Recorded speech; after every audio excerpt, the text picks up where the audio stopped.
Raportet e Instat, por jo vetëm, çdo ditë ose më saktë çdo muaj raportojnë që shqiptarët po largohen nga Shqipëria.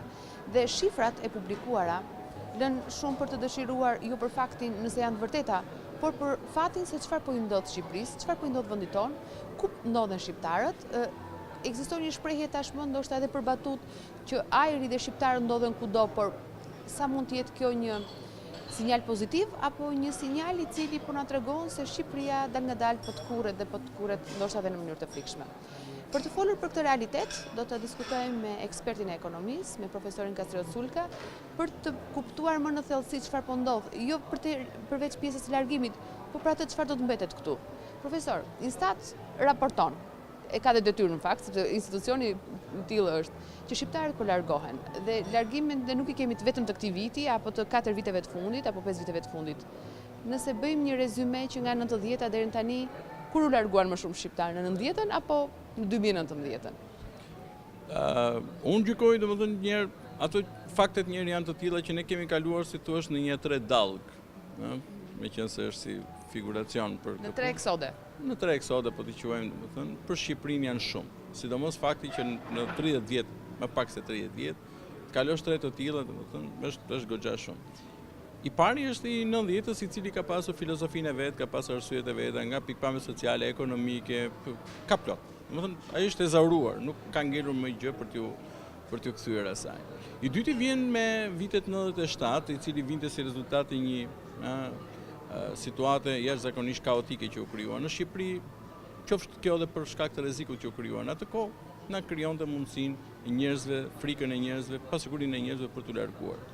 Ajo që është shumë për t'u marrë në konsiderat dhe e cila kërkon vëmendje specifike, është si thua ky eksod i këtyre viteve të fundit.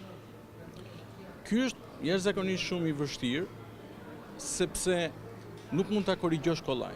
Domethënë, nëse për shembull atë të 97-s ti e korrigjoje duke vendosur një situatë nën kontroll, kjo gjë nuk është sot në të njëjtat kushte. Domethënë, këtu ka një frymë e cila i detyron njerëzit të largohet dhe ka shumë. Instati bën vetëm një verifikim të situatës i cili mund të gjykohet nëse është i saktë apo jo, po fenomeni është i dukshëm. Fenomeni është aq i dukshëm sa që ka filluar dhe industritë të caktuara ta kenë një problem këtë gjë, pra të kurrjen e tregut të punës. Sipas Instatit kemi një ulje me 3.8%, ose me rritjen e numrit të larguarve nga Shqipëria me 3.8%, çka është shumë. Nga një vit tek viti tjetër është jashtëzakonisht shumë. Kjo është shumë nga shumë këndvështrime që duhen parë. Spari mbi të gjitha njerë nuk largohen mbi moshë pune, largohen ata që kanë ndërmend të punojnë në Gjermani apo në Angli apo diku tjetër. Pra janë njerëz vital. Ky vitalitet lë bosh një vend. Në më të shumtën e rasteve njerëzit të cilët marrin në konsiderat largimin, e marrin këtë largim në sy kur i thon, sepse mendojnë që kanë edhe disa aftësi për të cilat duhet të fillojnë t'i aplikojnë diku tjetër. Nuk po të marr doktorët, është një temë tjetër kjo. Por po marrim normalitet, domethënë psikologjikisht njerëzit që marrin këtë iniciativë kanë ca aftësira, ca trajnime, ca skills që quhen. Po. Dhe ajo që është e rëndësishme akoma për të kuptuar, jo vetëm që kanë këto aftësi, por kanë dhe një iniciativë. Nuk mund të, domethënë ai sigurisht që ka një presion, ka një si thua një diktat për t'u larguar, sepse ka shitur dhe shpinë në shumë të rasteve. Në këtë pikë neve nuk po si thua analizojmë ata që quhen azil kërkues. Ky është një fenomen tjetër. Azil kërkuesi është një problem tjetër, domethënë i cili kërkon një vëmendje të jashtëzakonshme. Po flasim vetëm për pjesën e emigrantëve. Dhe emigrantët, siç e thash, lënë një problem të madh. Mjafton t'ju them për shembull që në zona siç është Kuksi, Dibra, a e dini që papunësia është 7%? Një nga zonat më të varfëra të Shqipërisë e ka papunësinë 7%. Po them atë që thot Instati. Nuk po them çfarë di unë dhe sa mendoj unë. Cili është efekti? Efekti i parë mbi të gjitha njerë ka klasa të para në disa shkolla të cilat nuk kemë fëmijë të regjistruar. Çka është alarmante.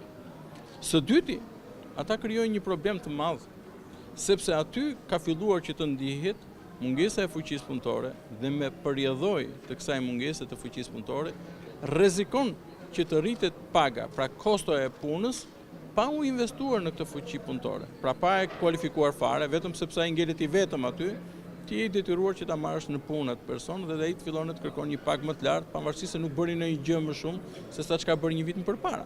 Dhe ky është fenomeni që sot po shikojmë, ta kenë pasur dhoma e fasonëve, apo nuk e di si quhet, e prodhuesve të vegjël. Ky është, si thosh, një nga fenomenet e mëdha, që ne po e përplasim direkt. Elementi i dytë është elementi që ka të bëjë me ato që ne nuk e kemi më vetëm emigrimin tashmë si një fenomen për ata që ngelen pa punë në tregun e punës.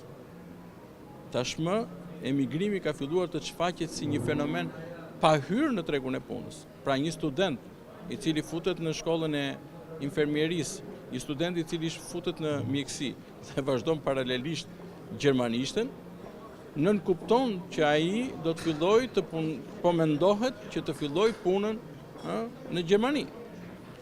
Ka dy efekte. Efekti i parë po ndihet këto rastet alarmante, ku kanë vdiqën tre njakët për mungesë, apo disa raste të tilla, të cilat kanë ndodhur tashmë për mungesë mjekësh dhe infermierësh apo ndihmës mjekësh, është efekti i parë që po ndihem. Para disa kohësh u tha që neve do bëjmë një reformë, tha qeveria, duke vendosur ca bonuse për ata mjek specialistë të cilët do të shkojnë të mbulojnë këto zona të cilat nuk kanë më, nuk funksionojnë. Sot jemi në këtë, po, është një nga gjërat, tham që atëherë që nuk funksionon, vazhdon akoma të jemi në këtë kushte, nuk funksionon. Ky është efekti i parë, pra ne nuk e kemi më specialistin, pra po ngelemi bosh. Efekti i dytë është shumica e fakulteteve janë me taksa paguesit, janë mbulohen nga taksat e shtetit, nga buxheti i shtetit. Pra një mjek, përveç kostos që ai ka vetë si student, pjesë e dërmuese e saj është nga taksa. Pra ne të gjithë po paguajmë që ta kemi një mjek mbas 10 vjetësh që ai specializohet. Ky që në fillim fare e ka ndarë mendin që të mos jetë. Pra me taksat tona ne po shpenzojmë për të mbuluar nevojat të tregut gjerman. Po investojmë për të patur kuadër ose për të patur punonjës të specializuar për shtetet e zhvilluara. Për Gjermani. Nuk është se ata e kanë kërkuar, më se s'kanë ngelur ata tek taksat tona, për të mbuluar nevojat e tyre. Por ne nuk po kemi një politikë për të përgjigjur nevojave tona dhe ne po qëndrojmë indiferent. Ajo që është shtytse në këtë kushte është situata kur kryeministri thotë nuk është e çuditshme. Ne po të mos kishim emigracionin do hanim njëri tjetrin. Nuk është e vërtetë. Pse nuk është e vërtetë? Nuk është e vërtetë sepse ne nuk kemi një dënësi popullsie kaq të madhe sa që do duhesh një çfryrje. S'është e vërtetë, nëse kemi një të tillë, ne jemi normale. Madje po shkojmë drejt përkeqësimit të saj. E dyta, në globalen, pra po t'i kthehemi pjesës fillimit tonë. Elementi i dytë është në makro. Çfarë po na ndodh? Ne po na ikën jo vetëm ajo pjesa vitale e tregut të punës, por ne po na ikën dhe kontribusi për pensionistët, një kontingjent shumë i madh i atyre që quhen pasiv në arkën e shtetit, është kontingjenti që cilën ne japim për pensionet. Skema jonë e pensionet është pay as you go, çka nuk kupton që ne që punojmë mbajmë me pensione ata që janë në pension. Fondi përkatës që neve marrim tashmë do të rritet nga buxheti i shtetit. Sepse pjesa e njerëzve të cilët duhet të kontribuonin janë jashtë. Kjo është njëra anë e saj. Ana e dytë e këtij fenomeni qëndron që neve akoma nuk kemi filluar që të ndjejmë një efekt negativ. Do fillojnë të na marrin nga fondet e pensioneve një pjesë të kontributeve të cilët këta të rinj në kohën kur kanë qenë në Shqipëri, kanë punuar 10 vjet, 5 vjet, 7 vjet, do fillojnë t'i bashkojnë me pjesën e kontributeve që kanë në Gjermani dhe do të marrin një pjesë të këtij kontributit. Pra të ta marrim në vete. Këtu nuk ka akoma studime serioze, por është fakt që kjo do të ndodhi. Sigurisht që është shqiptar ai që do ta marrë, por nga këndvështrimi makroekonomik ne do të kemi këtë lloj efekti.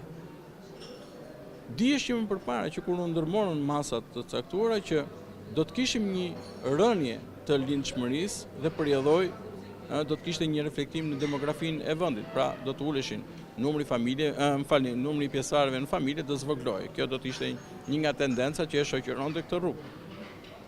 Por pjesa e emigracionit ka qenë njëra nga gjërat të cilat nuk ishte menduar që do të kishte këto ritme. Nëse ne do t'i referohemi vendeve të caktuara të cilët kanë politika që e nxisin emigracionin, Filipinet janë tipik të këtyre. Ata janë në fazën që duhet të shkarkojnë, duhet të shfryjnë, le të themi, nga pikërisht. Dënësia e këtyre vendeve, dënësia e popullsisë në këto vende, ja u lejon këtë luks që ato të largojnë. Pra, kur flasim për emigracion, ne duhet ta marrim atë në konsiderat për numër të popullsisë. Pra, dënësia përkatëse për numër popullsie. Ne vërtet themi që jemi mbrapa Sirisë, por po ta shikojmë për numër popullsie ne jemi para Sirisë dhe para gjithëve. Numri jon i larguar për numër të popullsie jemi në vendin e parë. Ajo që duhet marrim në konsiderat kur ndërtojmë skema të punësimit dhe këtë, sidomos të pjesën e emigracionit, duhet kuptojmë që një sirian, pavarësisht se ju bie bomba te dera e shtëpisë dhe është në rrezik jete, ka një vështirësi kur merr iniciativën për të larguar, sepse ka një rrugë të gjatë për të bërë nga Siria deri në Gjermani, si vend destinacioni. Një shqiptar nuk e ka këtë lloj vështirësie, e merr më lehtëshëm pjesën e vendimit për të ikur në Gjermani. Dhe kjo duhet marrë në konsiderat. Pra, duhet fillojmë të jemi të kujdesshëm kur ndërtojmë. E fundit që duhet marrim. Ka një dy studime të fundit, një e ka bërë IBRD-ja, një e ka bërë UNESCO. IBRD-ja kujdeset domethënë për të thënë se cila janë skemat me të cilat neve po funksionojmë dhe çfarë vështirësie po kemi ne sot me tregun e punës.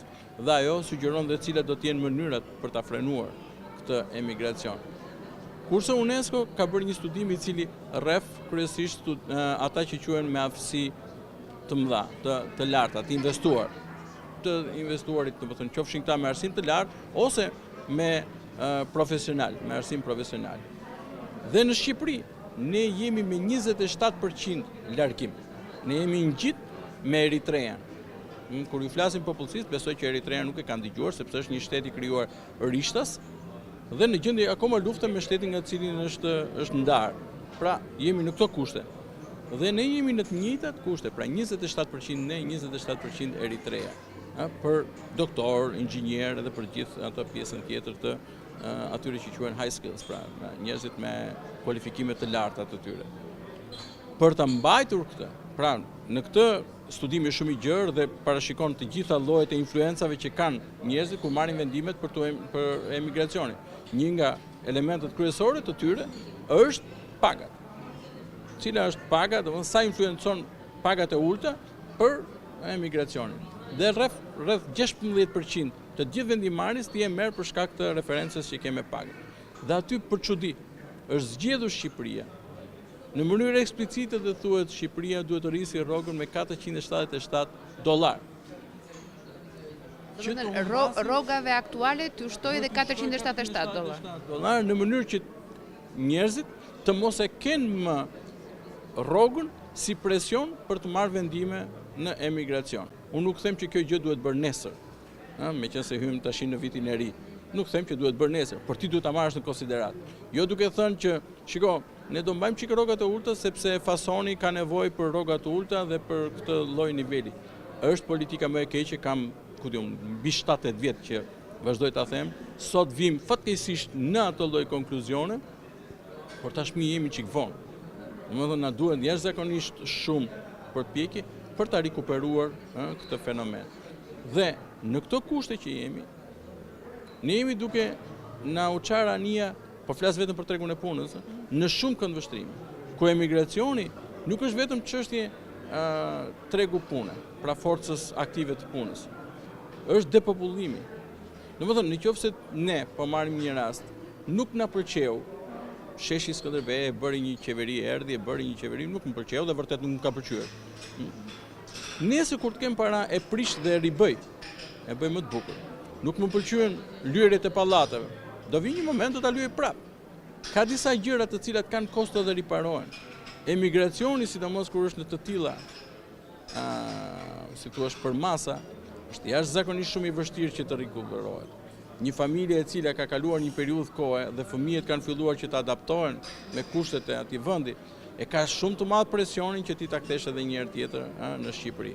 Mjafton t'ju bie në vëmendje. Ne kemi pasur një program i cili ishte Brain Gain, i qeverisë më para, Berisha, i cili është një nga gjërat të cilat nuk funksionuan në Shqipëri. Pra një projekt i filluar, menduam që duhet ta nxis, nuk funksionoi. Nuk funksionoi këtu, nuk ishte funksionuar dhe në Rumani, nga e cilën neve morëm, pasi rumunët ishin vendi i dytë në Amerikë për sa i përket IT-s mbas indianëve. Dhe ata donin që të mblidhin IT-t e tyre në Rumani. Të kthenin trurin në vend. Po, të kthenin pjesën, po sidomos për sa i përket IT-s, sepse ato kishin. Edhe ne bëm të njëjtën gjë. Domethënë pra, do të rrisnin disa nëpërmjet projekteve të ndryshme dhe stimujve, bonuseve të ndryshme ta bënim këtë gjë. Në fund fare kur u bë analiza pse nuk funksionoi, një nga gjërat që ata që kishin filluar punë tashmë jashtë nxorën ishte mirë që na e dha të rrogat, dakord, po ku do t'i prishim këto rroga? Ne jemi në një moshë të cilët nuk kemi nevojë që të mendojmë për pensione. Ne na duhet jeta sociale për ditë shtunë, ditë dielën, na duhet. Pra, duhesh kuptuar që është një çështje e cila ka kompleksitet.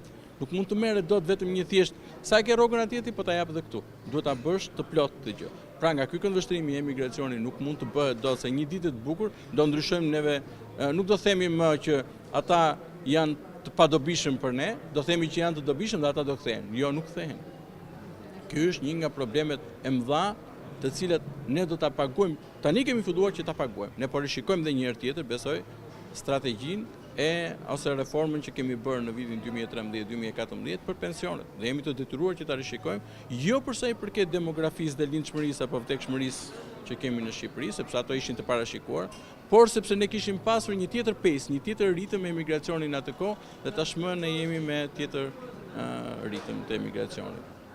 Depresioni në popullsi është shumë herë më i madh për ata që kthehen dhe ripërshtatja në rastet që ka ndodhur, sepse ka ndodhur që shqiptarët kanë vendosur të rikthehen, qoftë investojnë ato çfarë kanë grumbulluar jashtë, por qoftë edhe për të qenë pranë familjarëve. Duket në fakt arsye sentimentale, por ka të tillë. Dhe në depresionin pas mbërritjes ka qenë shumë herë më i madh se le të themi stresi që kanë pasur për të stabilizuar me vendin ku kanë shkuar. A mundet ne të mendojmë sot në këto kushte që jemi, që në kushtet ideale do të riktheheshin shqiptarët, pavarësisht se nuk kthehen më, nuk është njësoj si sheshi që të rikthehen. Të munden t'i nxisin për të rikthyer ose të ndërtohen politika të tilla që shqiptarët mos largohen më përveç rritjes me $470 rroga. Çfarë mund të ndodh tani që të jetë një masë urgjente për të mbajtur këta shqiptar, për të mos ikur? Para njëherë duhet të qëndrojmë tek filozofia që kemi. Pra ne nuk duhet dalim dhe të themi që shiko, po ta nxisim. Ama se kështu ka ndodhur edhe me kroatët, ama se edhe kështu ka ndodhur me polakët. Që të jemi të sinqertë, nuk ka ndodhur në njëjtë gjë. Ata janë në të njëjtin treg. Ne nuk jemi në të njëjtin treg. Ne jemi të detyruar të bëjmë filma kur ikim, bëjmë finte kur bëjmë rregullimet tona, duhet bëjmë goxha adaptime të skemës kur vemi në Gjermani. Duhet marrim kontrata. Kurse ai është brenda të njëjtit treg. Polaku është brenda të njëjtit treg. Kroati është brenda të njëjtit. E para kjo një. E dyta, në numër popullsie, siç e thash edhe më përpara, nuk kemi njësoj. Unë nuk po them që një trend prej 3.000 deri në 5.000 njerëzish nuk do të lëvizin në vit. Sigurisht që ka njerëz të cilët kanë investuar në veten e tyre dhe do të donin ta provonin, mendojnë që kanë kapacitete që mund të përballojnë për shumë arsye. Do ta marrin. Ky është tjetër ritëm. Ajo që duhet të qëndrojmë një herë është që kur del qeveria duhet të thotë njerëz që shiko, unë ndaj kësaj jam e ndjeshme. Unë nuk e motivoj, unë nuk e nxis. Por po fillove dhe t'ju thuash që nuk e bën keq, se ndryshe do hanim njëri tjetrin, e kanë bërë shumë mirë, kjo është një të shkresh të gjithë institucionet. Së dyti, do të filloje të rregulloja rrogat, pensionet. Sigurisht brenda standardeve makroekonomike të vendit, ama rrogat e policëve, arsimtarëve, mjekëve do të rishikoja, pa diskutim. Ky duhet ishte njëra nga gjërat të cilat duhet ta bëje me prioritet. Kjo ka efektin e vet dominon në tregun privat pastaj. Është normale, nëse ti rritë rrogën e një mjeku në publik, do të rritet edhe rrogat përkatëse. Pra do të fillohet të shikohet do ta ketë efektin e vet. Njëjta gjë ndodh edhe me sektorët e tjerë. Kjo do të ishte një formë tjetër. Ne kemi qenë jashtëzakonisht shumë, si thua, mirënjohës për emitancat, për pagesat që kanë sjell emigrantët. Dhe këtë e kemi bërë në 28 vjet, pavarësisht se kush kanë qenë qeveri. Të gjithë kemi thënë që kemi pasur një kontribut, ai ka ndërtuar shtëpinë e vet, e vetmja pjesë e investimit, po qëse quhet, është ndërtimi i një shtëpie të caktuar. Ajo që duhet bërë është ndërtimi një banke e cila të fillojë dhe të ketë prioritet remitancat, njeriu i cili ka disa para dhe ka akoma ndërmend që të funksionojë me ato çfarë ai ka mësuar atje, sepse ka dhe një know-how mbrapa vetes tjetër dhe disa para. Dhe kjo bank duhet të jetë e specializuar për këtë punë. Është një formë. Ndërtimi i skemave të fondeve të ndryshme të shtetit që do të kishin si synim të tyre SME-t, ndërmarrjet e vogla, është e parashikuar. Studimi që ka bërë IBRD-ja, thash, e ka të parashikuar një pjesë të mirë të atyre ndërhyrjeve që mund të bëhen. Por duhet një frym, duhet një vëmendje, duhet si thua, një ndërgjegjësim i saj. Mos bëjmë pastaj sikur befas një ditë kur na dalin në rrugë themi nuk e dija që konviktet ishin në këtë nivel. Po kështu unë pres, domethënë që një ditë bukur kryeministri se dija që ishin kaq shumë. Unë vërtet kam thënë, por nuk e dija që ishin kaq shumë. Po kështu u tha edhe për të varfrit, nuk e dija që kishte familjen në të tillë gjendje. A thuti se neve kishim marrë një kryeministër i cili na erdhi lunatik, na erdhi diku nga kozmosi. Këto janë gjëra të cilat ne duhet i marrim në konsiderat. Ne kemi kaq kohë që po themi që nuk mund ta lësh dot ndihmën ekonomike në të njëjtat nivele. Një njeri të cilit ja ke hequr dha të 20.000 lekë apo 30.000 lekë ja jepje, ti e ke lënë në mëshirë fatit dhe ai natyrisht e ka shumë të thjesht marrjen e vendimit për të njëjtur edhe në çadër në Gjermani. Nuk e ka problem. Sepse ti ja hoqë çdo mundësi këtu. Pra, në këndvështrimin e vet, në totalin e vet, duhet të jemi më të përgjegjshëm. Po kështu pastaj nëse ne do të shikonim edhe ndërhyrjet e ndryshme që mund të kemi pasur për sa i përket vëmendjes që neve kemi pretenduar që turizmin e kemi një nga, po themi, prioritetet në Shqipëri. Nëse ne e kemi vërtet në prioritetin tonë, ne e dim shumë mirë që një pjesë e mirë e turizmit frekuentohet nga kosovarët. Janë shqiptarë që jetojnë në Kosovë, ama kemi një kufi. Çfarë ju bëm? I vum traun dhe nuk, të paktën nga të dhënat e fundit rezultojnë që numri i shqiptarëve të Kosovës që kanë hyrë në Shqipëri ka patur rënje gati drastike, të paktën për muajin e fundit, në muajin nëntor dhe pastaj dhe fillimin e dhjetorit, sipas të dhënave zyrtare. Eksakt. Domethënë, neve vendosëm sepse menduam ngushtë. Duhet rruga, duhet mirëmbajtur rruga, le ti marrim ca para, na duhen edhe dhënë ca lek dikujt me privati se ai privati na e kthen në forma të tjera. Dhe e menduam kaq ngushtë. Nuk menduam për atë që thamë që në fillim fare, që turizmin e kemi shumë të rëndësishëm, e kemi prioritet. Po ta kishe, duhet kishe gjetur këtë formë të ndërtimit të tyre. Se cili është efekti pastaj, duhet parë se sa janë pas numri i shtretërve dhe sa ka pasur. Bëhet kollaj një evidentim i mundësive dhe i skemës se si duhet funksionojnë gjërat. Në këto kushte ku jemi tani, a mundet të mendojmë që festat e këtij fundviti shqiptarët po festojnë jashtë territorit, jo për shkak të investimit dhe pushimeve që mund të dalin jashtë Shqipërisë, por në numër dhe në proporcion me ata që jemi këtu dhe me ata që jetojnë jashtë Shqipërisë. Ka më shumë shqiptarë jashtë territorit? Në total. Domethënë, mua nuk më rezulton akoma, po është pyetja më e rrezikshme që ne kemi. Më ku ka ardhur puna që ne ta vëmë në balancë sa është numri atyre që kemi jashtë me ata që janë brenda Shqipërisë, për hir të së vërtetës më rezulton që jemi akoma brenda më shumë, por është pyetja më e dëmshme që i bëhet. Pa erdhëm në këtë zgrip, jemi shumë të dëmshëm. Mos harroni, në këto kushte ne kemi 550.000 pensionistë që funksionojnë në Shqipëri. Shumë të nderuar për punën dhe kontributin që i kanë dhënë Shqipërisë, por parë nga këndvështrimi që po shikojmë këtë intervistën e sotme, ne jemi vërtet jashtëzakonisht shumë keq. Jemi shumë keq sepse ata që janë jashtë janë vitalët në Shqipëri, kanë ngelur një pjesë që quhet në gjuhën e ekonomisë konsumi, pjesa që konsumon buxhetin e shtetit. Në mënyrë pasive, për shkak të kontributit që kanë dhënë, por në mënyrë pasive ata kontribuojnë dhe nuk kanë asnjë lloj shpresë tjetër për të kontribuar. Për t'ju shtuar si argument shpresës që ne jemi më shumë këtu se sa jashtë territorit. Në studim të bërë kohët e fundit rezultojnë që 77% të rinjve, pra gjimnazistë dhe student, ata që po përgatiten për të hyrë në tregun e punës, kanë dëshirë largohen nga Shqipëria dhe po investojnë pikërisht me motivacionin për të ikur nga Shqipëria. Kjo është më shumë se alarmante.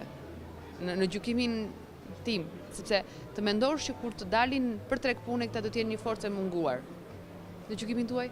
Është shumë i saktë. Domethënë, e thash edhe më përpara, e mora për pjesën e mjekëve, të cilëve kam përshtypjen në mënyrë figurative, po jo dhe aq. Besoj që duhet të jenë ndërtuar siç ndërtohen ato kioskat pranë veprimtarive të ndryshme ekonomike, po fillojnë ndërtojnë kurset e gjermanishtes pranë fakulteteve të Universitetit të Mjekësisë, nuk do çuditesha që të fillonin të ndërtoheshin edhe disa kurse të tilla edhe në zona të tjera. Kjo është e para. E dyta, po të shikoni, mjafton që t'i hyni, të bëni një lloj sondazhi, numri kurseve të gjermanishtes është rritur jashtëzakonisht shumë. Duke hequr pjesën e kuksit që për arsye të caktuara, psikologjike, lidhjeve të tyre, domethënë ata rrafin anglin në emigracionin e tyre, pjesa tjetër, domethënë është bërë shumë lukrative gjermanofolësia. Ajo që duhet të bëjmë me shumë ngutë është ajo që bëjnë vendet të tjera pa ndonjë çudi.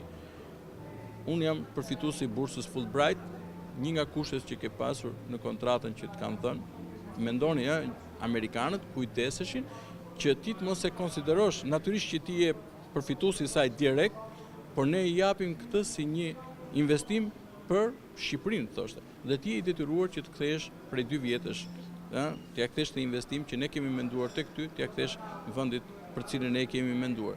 Imagjinoni domethënë pse nuk bëhet një gjë e tillë nëse ti ke marrë të drejtën e studimit në një universitet publik, po flas për pjesën e private, dhe të mos qëndrosh, po themi, për 3 vjet, 4 vjet, 5 vjet. Për të mos thënë pastaj një pjesë tjetër që ke shumë nga këta përfituesit të drejtave të studimit për mjekësi, sidomos kur vjen puna për çka quhen specializime të ndryshme, të cilat ti e merr në emër të një rrethi të caktuar, pra presupozohet që do t'i kthesh Vlorës, Shkodrës apo kujdo që ata kanë nga ke ardhur, domethënë, dhe nuk i kthesh. Natyrisht që ti mund ta penalizosh, mund ta vendosësh në një lloj kontrate, kam përshtypjen që ka të tilla, por që nuk i bie të mrapa. E gjitha kjo si skemë është ajo që ty duhet ta alarmoj, nëse vërtet ne kemi ndërmend që të merremi me këtë popull. Nëse pastaj kemi të tjera iluzione në mendje që dikur do të ndërgjegjësohen vetë. Kam dëgjuar shpesh, tashmë ka filluar që të artikulohet pak si më shumë në disa qarqe të caktuara që më mirë atë vend që do ta lëri bosh këtu do ta zëri dikush tjetër që do na vijë, sikurse ju vjen edhe gjermanëve. Nuk ndodh. Është vërtet që shkojnë në Gjermani. Por neve kemi pasur rastin e sirianëve, të cilët as tranzit nuk na kaluan në Shqipëri. Domethënë, niveli jon diferenca jon me vendet e tjera është kaq lukrative për ta, saqë as në mendje nuk do të na shkojë që ai do vijë do mbjelli apo do vjeli portokallët në Shqipëri, gjë që ne kemi bërë në Greqi. Kjo nuk ndodh. Pra janë të gjitha, si thua, shashka të hedhura dhe të cilat nuk kanë asnjë lloj përfitimi nga pikpamja ekonomike. Është apo përdoret si argument edhe dashuria e të huajve për Shqipërinë, por që e kanë vetëm 1 javë, 2 javë, jo më gjatë se aq. Turistët. Por edhe ata që vinë me idenë për të investuar. Kemi raste që vinë të huaj në Shqipëri, duan të investojnë, sepse ju duket Shqipëria atraktive dhe më pas nuk po them ndonjë fjalë që i ke nga syt këmbët, por nuk duan të investojnë në Shqipëri. Sepse ne nuk kemi më investime. Domethënë me mbylljen e etapit dhe investimit dhe të devollit, ne praktikisht nuk kemi më. Edhe e dini pse ndodh, sepse që në momentin e parë, kur neve filluam që të tregoheshim gjoja me të famshmen diplomaci ekonomike, ne vajtëm në Itali dhe ju thamë atyre që hajde një investoni në Shqipëri se nuk ka sindikata. Vetëm investitor serios nuk mund të ndodhi që të joshës nga një deklaratë e tillë pa përgjegjshme. Një investitor serios duhet të ketë seriozitetin e atij që quhen partner, dhe sindikatët janë partneri i tyre. Sigurisht mund vi një mafiozore që ka bërë disa para dhe do dojë që ti shplaj ato paratë e tyre në Shqipëri, por seriozisht kjo nuk mund të jetë një deklaratë e cila mund të bëjë dinjitar një person i cili e ka seriozisht me vendin e vet. Dhe në këto kushte, domethënë, ne nuk kemi më investime në Shqipëri, as të huaja, po s'kemi edhe nga vendi për na ikin në Maqedoni një pjesë e mirë e asaj, ne po shikojmë, nuk kam asnjë gjë, gjithë investitorët kanë të drejtën e tyre që ta bëjnë këtë punë, por është në këto kushte që ne jemi, nuk është se i hikin sepse ai zhvilloi biznesin e tij dhe në zhvillimin e tij po zgjerohet. Ai po hikën sepse në Shqipëri nuk ka kushtet më për të vazhduar si biznes të tij. Kjo është alarmante. Çfarë do urojmë për 2019-ën? Të mos kemi dëshirë për të larguar apo të na plotësojnë, le të themi, kushtet që të ndrojmë këtu? Sigurisht ne do ta kemi dhe si çdo kom tjetër, do kemi lëvizjen ton të mobilitetin ton të fuqisë punëtore, pa diskutim, që kjo do të vazhdojë që të jetë. E thash edhe një herë, normat normale për kushtet e Shqipërisë duhet të jenë në kuotat e 3.000 deri në 5.000 njerëzve, të cilët për shumë arsye mund të shikojnë veten e tyre duke provuar tregje të tjera. Pjesa tjetër, ne duhet me do e mos uruar dhe shpresoj shumë që edhe lëvizjet e fundit të rrugës që kanë dalë të na detyrojnë që ta marrim në konsiderat, sepse mbi të gjitha unë gjykoj, domethënë kam pasur të tjera prioritete këtu e 4-5 vite më përpara. Tashmë prioriteti imediat, me diferencë nga të tjerat, është depopulimi i Shqipërisë. Dhe ndaj kësaj unë besoj që shqyqyr që edhe media tashmë ka filluar që t'i japi një rëndësi të gjerë, ka filluar që të pranohet edhe nga institucionet të cilët e anashkalonin këtë punë, Stati ka filluar të bëjë disa, unë ngelim gjithmonë dyshues ndaj shifrave, por dhe kaq sa që ka pranuar janë të mjaftueshme për të kuptuar gjendjen alarmante që po krijohet në tregun shqiptar të punës. Faleminderit për intervistën. Kënaqësi për mua.